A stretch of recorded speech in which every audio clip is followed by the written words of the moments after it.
All right, well, today is October 13th, 2018, and right now at 9:45 p.m. we have a temperature of 59 degrees here in the foothills of Los Angeles.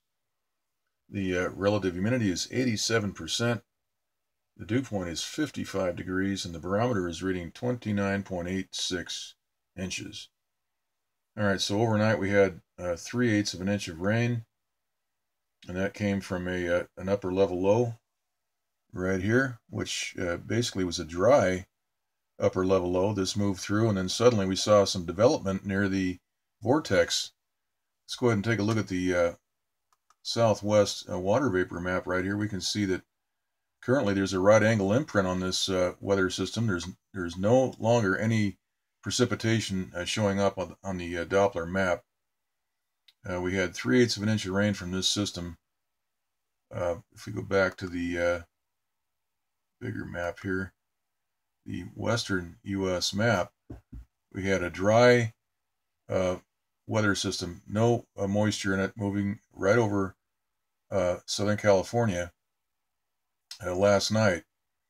And once it got right over Southern California, we saw some development, just like we're seeing right here over the Colorado River. And we had quite a lightning show here last night.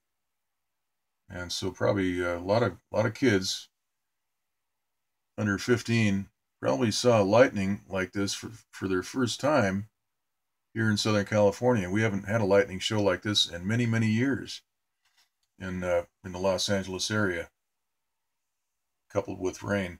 Now, in the old days, when we had real weather, when we had lightning and thunder like what we saw on Friday night, we would get an inch of rain real fast, and we'd have rain for a couple of hours from a system like this.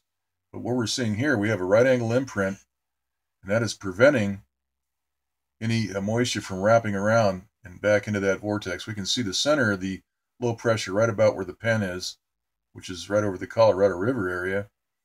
This is not a storm, by the way. This is just a low pressure system, probably about 1,005 millibar, 1,004, something like that. But we had a little bit of rain. The spigot turned on and off a couple of times. Started out with a sort of a good solid rain coming down, and the spigot was turned off after about 2 minutes. And that was due to these satellite transmitters, which are applying power to the atmosphere and preventing the lift. So these people can turn on and off the rain at will. And so we saw this happen last night, Friday night. The rain stopped and started probably 3 times, and then we had just a sort of a gentle rain which lasted throughout the night into the morning. And so that all totaled up to 3/8 of an inch, 0.375 inches. That brings the season total to 0.41 inches. As we can see right now, this is being manipulated. This is a closed low at the 500 millibar level. Let's go ahead and look at the map here. We can see that. This is the 500 millibar map. We have a closed low moving over. This was, like I said, this was a dry low. There was absolutely no moisture in this thing until it moved right over Southern California, right down here. And then these weather controllers pulled the power off. And we saw that on the maps. We watched that right here. So we suddenly saw a development right over Southern California. And that produced the thunderstorms and the lightning. Out here we have high pressure being installed right off the California coast, and that's going to block this next weather system right here. This is a gale force system. You can take a look at the surface pressure map right now. This is a 1002 millibar developing gale right here. It's heading to the southeast. Out here a little bit further, we have a storm, 967 millibar, right off the tip of the Aleutian Island chain. We see an occluded front right here, and that is the transmitter at work, satellite transmitter right here, weakening this system to prevent the water vapor from wrapping back into that vortex. We'll take a look at that here right now. Let's go ahead and take a look at the big map, and we see that storm right out here moving past the Aleutian Islands, and we have this big dark area here. We have actually a right angle starting to form right here in the water vapor. There's a straight edge right here, And there's the right angle right there. And notice what's happening. This water vapor should be wrapping around and back into that vortex. That's not happening.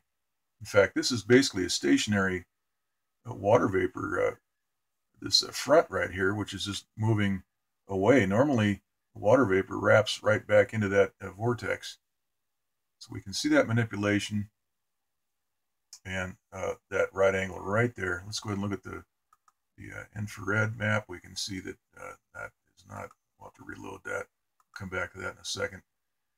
Here we have a channel of high pressure installed right between this storm and the jet stream wrapping around that low. Look what's happening here. We've got jet stream flow around, flowing right near this low pressure system, and it's walling up right into this high right here. This is an installed blockade of high pressure, and that is preventing the moisture on this jet stream from flowing into that developing gale. Look what's happening right here. It's just running into a wall right there. This is a low pressure system, and yet we see water vapor mushrooming right into this area. It's flowing around to the south, and it's flowing up to the north around into this low. Look at this. This is violating all the laws of pressure. We have a low pressure system. We can see that counterclockwise rotation, and yet we have jet stream flow just walling up right there. It's basically mashing up against an installed blockade right there. So this is why we do not see the satellite weather maps on television any longer. It's been years because the people that are behind this weather manipulation scheme are making sure that the public doesn't find out about it. And the way they do that is they don't show these satellite maps on TV. And this is how these weather gambling operations are allowed to continue. Nobody's connecting the dots. Look at here. Look at that flow. It should be going right into that low and right into this low. We've got a blockade of high pressure right here, and that is forcing the jet stream to wrap around and right up towards Canada.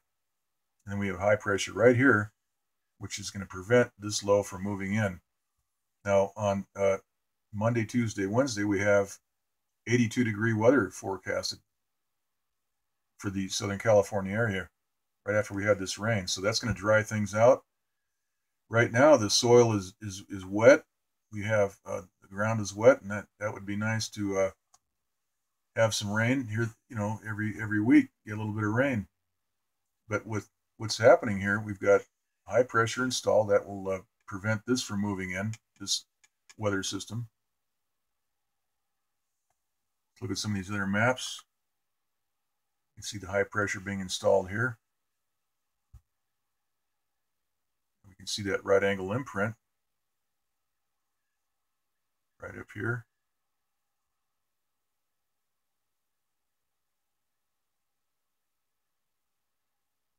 See that not much moisture is getting back into that vortex, being blockaded. Keep an eye on this. All right, next is the western U.S. water vapor. Look, we can see that right angle right over us down here. That has completely stopped the rain. We've got the high pressure. We can see the clockwise rotation. And it looks like the aerosols are being sprayed out in this area. We see a lot of lines. These jets are out spraying these chemtrail aerosols right over this moisture field, which is attempting to move down into California. Look at the evaporation pattern around this low pressure system. Right here, everything is just drying up. Just about an hour and a half ago, we had a lot of rain on the Doppler radar in Southern California, but that isn't the case anymore. It's all been dried up, evaporated.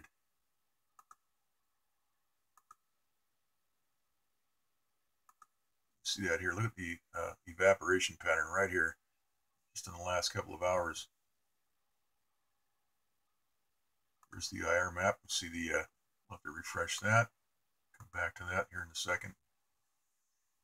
So we've got opportunities for rain. We've got this 1004 millibar gale. If we look at the surface map once again, 1002 millibar right here, moving right down towards Southern California.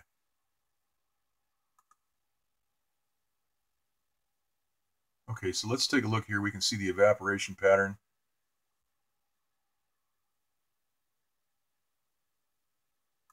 These weather controllers have turned the spigot off once again. See all that moisture there just drying up.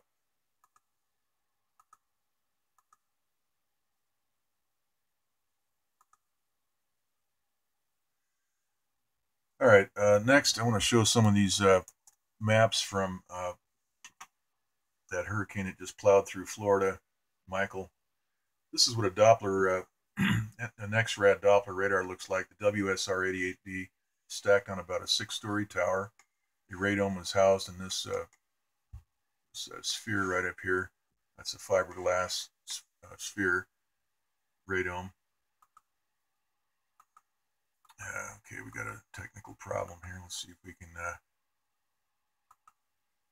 Yeah, all right, let's get back.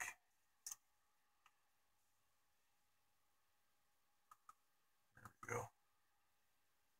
Okay, these are some screenshots that I took of Michael as it moved onshore. Notice that we don't see any NEXRAD activity, no WSR-88D pie-shaped cutouts in this swirling hurricane. This is the next screenshot. Right here is the center of that hurricane right here. Now a tropical storm as it moved onshore, but there's no pie-shaped cutouts anywhere in this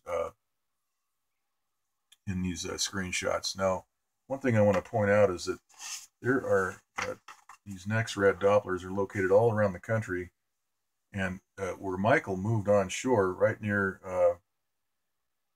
where was it?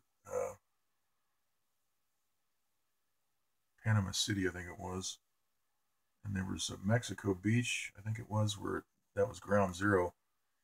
Anyhow, all right, so in Tallahassee, Florida, there is a Doppler, a NEXRAD Doppler radar right here, WSR-88D, yet we see no pie-shaped cutouts. And so the people controlling those, the Air Force manages that all those transmitters, but yet we saw none in action that night. Also, there's a one of these WSR-88Ds right near Mobile, Alabama, right here. We got one here and one over here. We do see some evidence of the pie-shaped cutouts right out here, but not up here.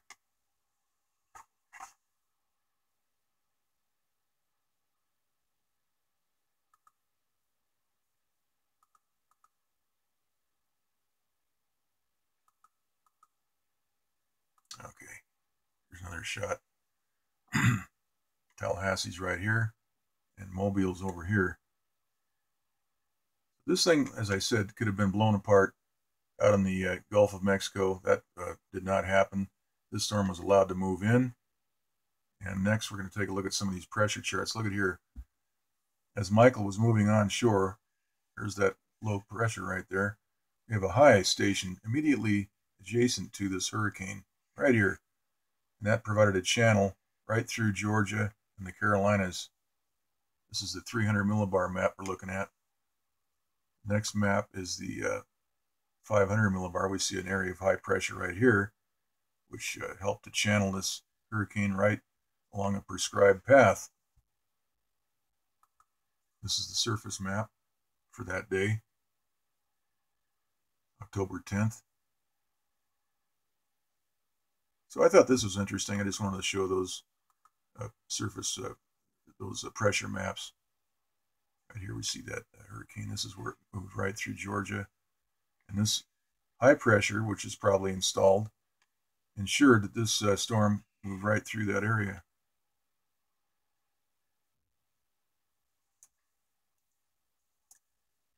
Okay, that's it.